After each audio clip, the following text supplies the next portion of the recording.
आ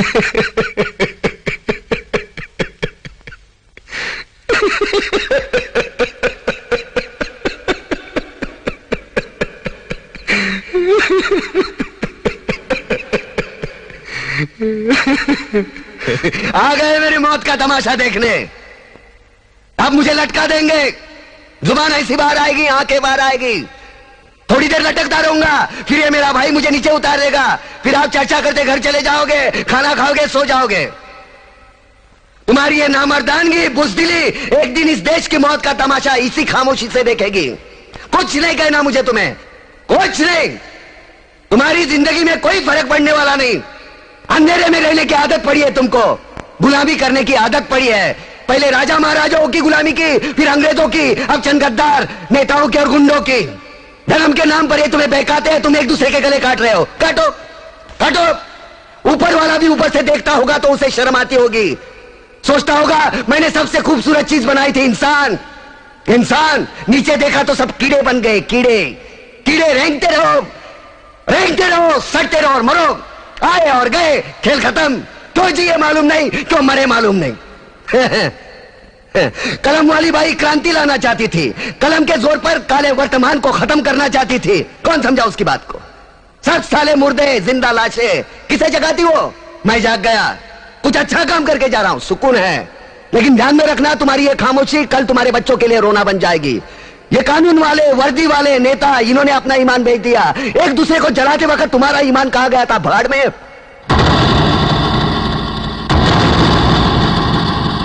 ये पिस्सू जैसा हमारा पड़ोसी मुल्क आने वाले कल में शायद अपने आप को दुनिया के नक्शे पर देख नहीं पाएगा। एक बात भूल रहा है, उनके घर में जो रोटी बनती है ना, उसका आटा भी विदेशी चक्की से पीस के आता है।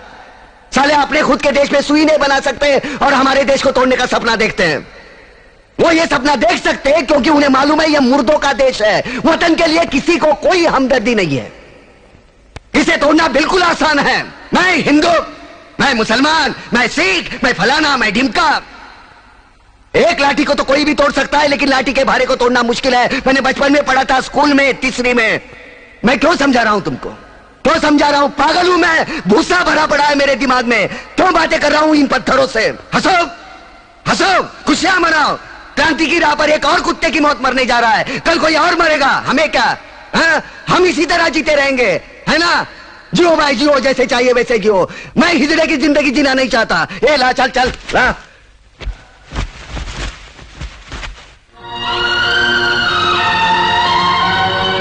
ठहरो, ये फांसी नहीं हो सकती। उन देशद्रोहियों के खिलाफ जो सरकार को सबूत मिले हैं, उससे साबित होता है कि प्रताप ने उनको मारकर देश का उद्धार किया है। इसलिए भारत के राष्ट्रपति ने उसकी सजा माफ कर दी है। ये रहे उसके कागजात।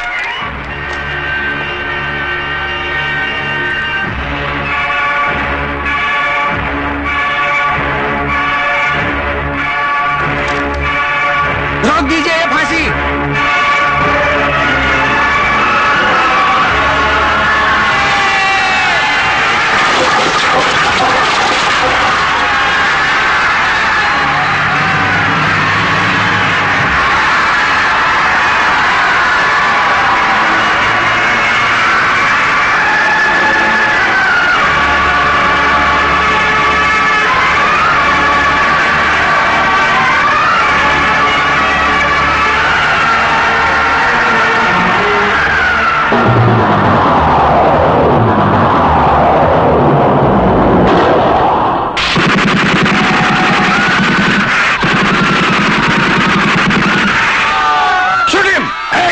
कमिश्नर, लाशों के ढेर बिछा दूंगा अगर हमारे बीच में आया तो।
एक मच्छर साला आदमी को हिजड़ा बना देता है।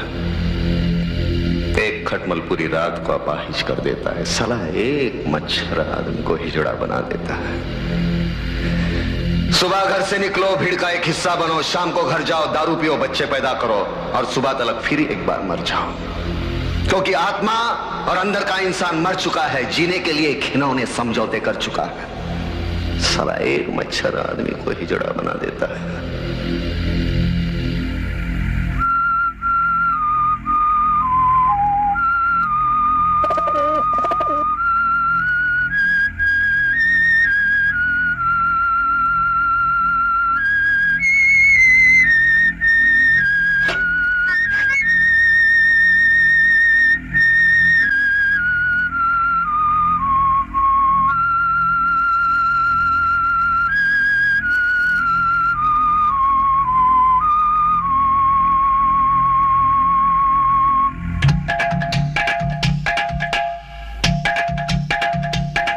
ऊंची दुकान, फीका पकवान, खद्दर की लंगोटी, चांदी का पिगदान, 100 में से 80 बेईमान, फिर भी मेरा देश महान।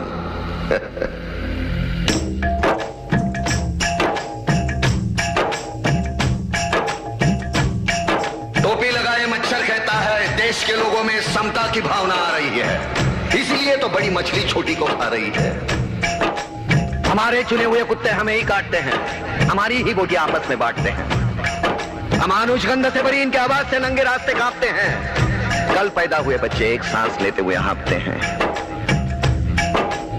शैतानों की नाजायज औलाद तहलका मचा रही है और हम भगवान के चहीते जानवर इंसान जिंदगी को गाली बनाए बैठे हैं। क्या करे साला एक मच्छर आदमी को हिजड़ा बना देता है।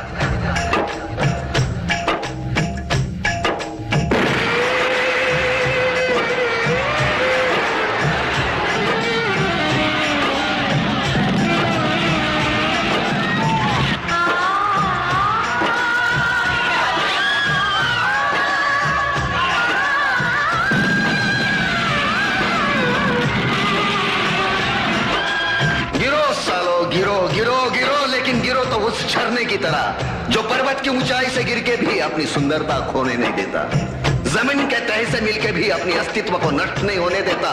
लेकिन इतना सोचने के लिए वक्त है किसके पास, क्योंकि साला एक मच्छर आदमी को हिजड़ा बना देता है।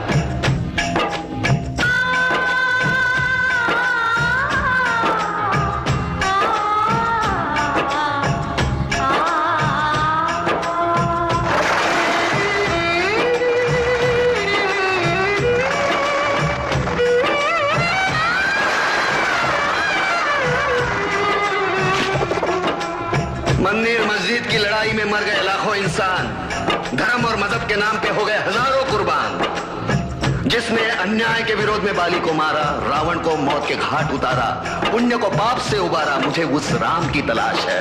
मगर लगता है इस युग के राम को आजीवन वनवास है। क्या करे, क्योंकि साला एक मच्छर आदमी को हिजड़ा बना देता है।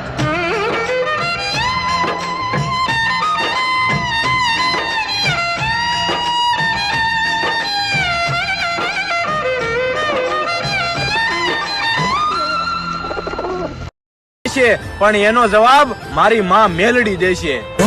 સ્વાર્થની આ દુનિયામાં સ્વાર્થની સગાઈ છે, મતલબ ના શ્વાસ કેટલા લખ્યા છે મને ખબર નથી, પણ મારી જિંદગી જ્યાં સુધી આ દુનિયામાં રહે મારા શ્વાસ પૂરા થાય ને ત્યાં સુધી મારી આબરૂની મુઠ્ઠી આમ નામ રાખી દેજે, મારે બીજું કાંઈ દુનિયામાં નથી જોતું।